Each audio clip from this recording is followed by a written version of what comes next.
Pemirsa, mencerdaskan kehidupan bangsa merupakan salah satu tugas utama negara. Itulah amanat Bapak Pendiri Bangsa yang terpatri dalam Mukadimah Undang-Undang Dasar 1945. Namun 80 tahun kita merdeka, akses pendidikan belum dinikmati secara merata. Bahkan tidak sedikit anak-anak kita yang putus sekolah karena keterbatasan biaya. Sejak 2012, pemerintah melarang sekolah negeri menarik pungutan apapun terhadap siswa. Namun sudah menjadi rahasia umum. Ada berbagai modus pungutan dalam bentuk uang seragam, uang buku, ekstrakurikuler hingga uang perpisahan. Top Report melakukan jajak pendapat sederhana melalui media sosial. Dengan pertanyaan, Anda optimis sekolah rakyat yang gratis akan benar-benar gratis? Hasilnya, 52 responden menjawab iya. Sekolah rakyat menjadi terobosan pemerintahan Prabowo Gibran untuk menyediakan pendidikan gratis bagi masyarakat miskin dan miskin ekstrim. Apakah sekolah asrama gratis benar-benar program populis atau justru kental nuansa politis? Kami telah menyiapkan reportasenya untuk Anda.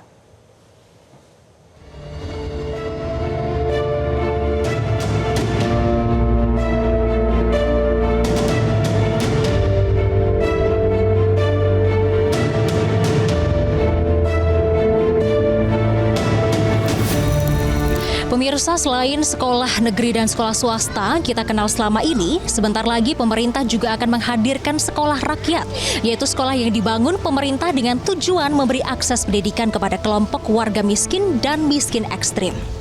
Dalam jangka panjang, sekolah rakyat diharapkan mampu memutus kemiskinan struktural dan kemiskinan yang diwariskan antar generasi. Lalu, apa bedanya sekolah rakyat dengan sekolah negeri yang sudah ada? Pada Oktober tahun lalu misalnya, publik digaduhkan dengan tindakan sebuah SD Islam swasta di Pandeglang, Banten yang mengeluarkan 3 siswanya karena menunggak uang sekolah. Ketiganya merupakan kakak beradik yang dikenal sebagai siswa berprestasi. Tunggakan itu terdiri dari uang pangkal SPP hingga daftar ulang. Beberapa bulan kemudian muncul lagi berita serupa dari kota Medan. Seorang siswa kelas 4 SD Abdi Sukma dilarang gurunya mengikuti pelajaran karena menunggak uang sekolah selama 3 bulan. Mahesya hanya boleh duduk di lantai. Sekolah rakyat menjadi solusi yang digagas pemerintah Prabowo Gibran untuk memutus kemiskinan antar generasi. Sasaran sekolah rakyat adalah anak-anak dari keluarga miskin dan miskin ekstrim kategori desil 1 dan 2 berdasarkan data tinggal sosial ekonomi nasional. Mereka akan diseleksi melalui verifikasi status ekonomi dan tes akademik. Penelitian Dekan FEB Universitas Indonesia Teguh Dartanto menunjukkan pendidikan adalah kunci untuk memutus kemiskinan antar generasi. Melalui pendidikan, rakyat Indonesia dapat meningkatkan taraf hidup keluarganya. Memang pendidikan adalah salah satu, selain kesehatan, adalah salah satu cara untuk memutus kemiskinan antar generasi. Anak-anak yang dari keluarga miskin dan akhirnya mendapatkan pendidikan, kesempatan pendidikan yang baik, maka dia akan keluar dari kemiskinan. Dengan konsep asrama untuk tingkat SD, SMP, dan SMA, seluruh biaya pendidikan dan kebutuhan hidup di sekolah rakyat ditanggung negara. Namun pakar kebijakan pendidikan dan guru besar UPI, Profesor Cecep Darmawan menilai, pemerintah tidak perlu menciptakan jenis sekolah baru untuk membuka akses pendidikan untuk kelompok marginal. Persoalannya bukan soal gratisnya sebetulnya, yaitu lebih kepada persoalan bagaimana aksesibilitas dan kualitas ya sekolah dasar selama ini. Ya, kalaupun mau ditambah soal standarisasi. Ya, jadi 3 poin ini itu yang harusnya dikerjakan oleh pemerintah. Di mata pengamat kebijakan publik, program sekolah rakyat bahkan dinilai tidak lebih dari gimmick politik. Kesan kemudian kesan politisnya sangat tinggi seperti ada gimmick-gimmick hanya sekedar pencitraan saja, dan itu outputnya juga hasilnya tidak bisa banyak diharapkan. Artinya apa? Karena sekolah ini kan bersifat namanya pendidikan itu kan jangka panjang. Pekan ini, Menteri Sosial dan Mensesnek meninjau salah satu bakal lokasi sekolah rakyat di Sentra Terpadu Pangudi Luhur Kota Bekasi. Sekolah rakyat harus memenuhi syarat kelayakan seperti asrama, ruang kelas, tempat ibadah, kantin, hingga fasilitas olahraga. Pemerintah mengalokasikan anggaran 100 miliar rupiah untuk satu sekolah rakyat. Namun anggaran tersebut bervariasi tergantung dengan kebutuhan sekolah rakyat di masing-masing daerah. Anggaran tergantung perkembangan sih dilihat. Nanti Pak Mensos lebih detail. Yang disiapkan berapa untuk pembangunan dan rekrutmen guru? Bergantung kebutuhan masing-masing lokasi. Rata-rata 100 miliaran kayaknya. Untuk satu sekolah. Usai rapat terbatas soal sekolah rakyat di Istana Kepresidenan awal pekan ini, Menteri Sosial Saifullah Yusuf mengatakan saat ini sudah terdapat 53 lokasi di Pulau Jawa, NTT, Kalimantan, dan Papua yang siap menyelenggarakan sekolah rakyat. Pada tahap awal, pemerintah menargetkan membangun 200 sekolah rakyat. Presiden Prabowo meminta agar program ini terus dimatangkan dan bisa menjangkau lebih banyak daerah di tanah air. Pemerintah mengklaim sekolah rakyat siap diluncurkan pada Juli 2025 bertepatan dengan tahun ajaran baru. Ya, tahun kurang 3 bulan ini, Juli ini. Ya, jadi yang saya sebut tadi itu emang secara sarana prasarana sudah siap untuk digunakan memulai penyelenggaraan tahun 2025-2026. Nanti tentu dalam prosesnya akan ada pembangunan sarana prasarana sesuai yang dibutuhkan. Namun praktisi pendidikan pesimis sekolah rakyat dapat beroperasi pada Juli 2025. Diperkirakan butuh waktu 1 tahun hingga sekolah rakyat siap beroperasi.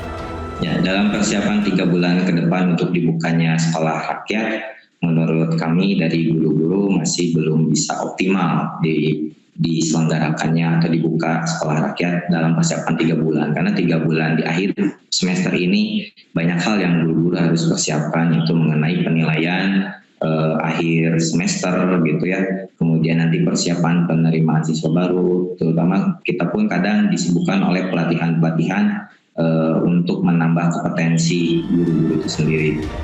Rizky juga menyatakan banyak rekan-rekannya yang tidak tertarik mengajar di sekolah rakyat. Salah satu penyebabnya karena sekolah rakyat di bawah Kemensos, bukan Kemendikdasmen. Padahal nantinya sekolah rakyat diperkirakan membutuhkan 60.000 guru. Kita malah bertanya-tanya, apa aneh penyelenggara pendidikan sekolah berasrama ini ada ditanggung jawabnya oleh Kementerian Sosial, walaupun memang melihat kondisi misalnya bangunannya standarnya akan disiapin oleh Kementerian. Tapi di satu sisi kan guru-guru sendiri kan banyaknya di bawah naungan Kemendikdasmen. Jadi mungkin kita juga belum melihat apakah nanti persoalan guru yang di sekolah rakyat ini menjadi persoalan atau tanggung jawab dari Kemendikdasmen atau dari Kementerian Sosial. Menurut data BPS 2024, dari jumlah penduduk usia kerja sebanyak 214 juta orang, mayoritas atau 36% hanya lulusan SD. Lulusan SMP 18%, lulusan SMA 21%, dan lulusan SMK 12%. Wajib belajar 12 tahun sudah berjalan lebih dari 2 dekade. Namun ironisnya, kualitas SDM Indonesia masih rendah. Konteks pekerjaan yang layak itu adalah pendidikan yang berkualitas, bukan kuantitas saja. Kita harus bedakan antara schooling dan learning. Sekolah dan belajar itu berbeda saat ini. Banyak sekali anak-anak kita sekolah tapi nggak belajar.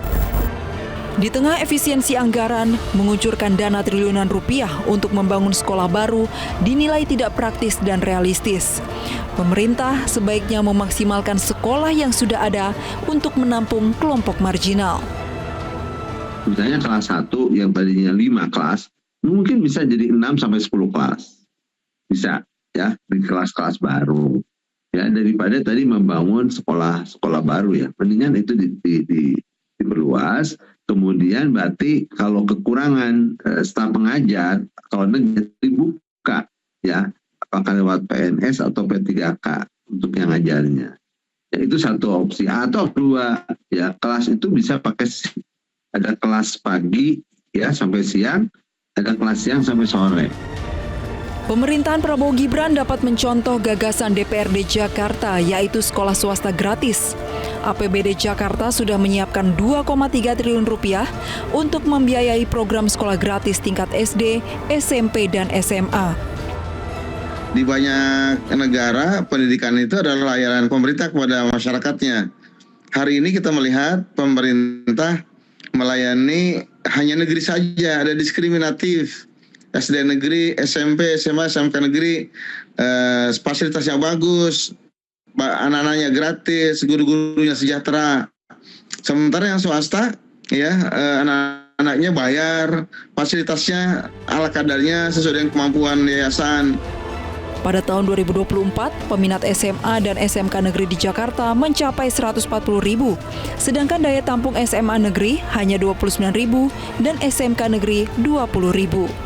Begitu pula dengan pendaftar SMP negeri sebanyak 151.000, namun daya tampung SMP negeri hanya 71.000.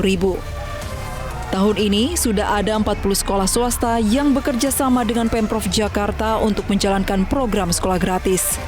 Jumlah sekolah gratis akan terus naik hingga tidak ada lagi warga Jakarta yang tidak bersekolah karena kendala biaya.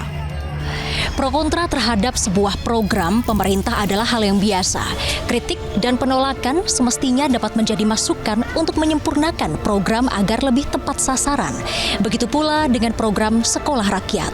Walau gagasan awal Sekolah Rakyat berasal dari sektor kesejahteraan sosial, kolaborasi dengan sektor pendidikan akan membuat program ini bermanfaat maksimal untuk rakyat. Tentu saja selama pemerintah serius menggarap program sekolah rakyat dan tidak sekedar menggunakan program populis ini untuk tebar pesona. Download Metro TV Extend sekarang.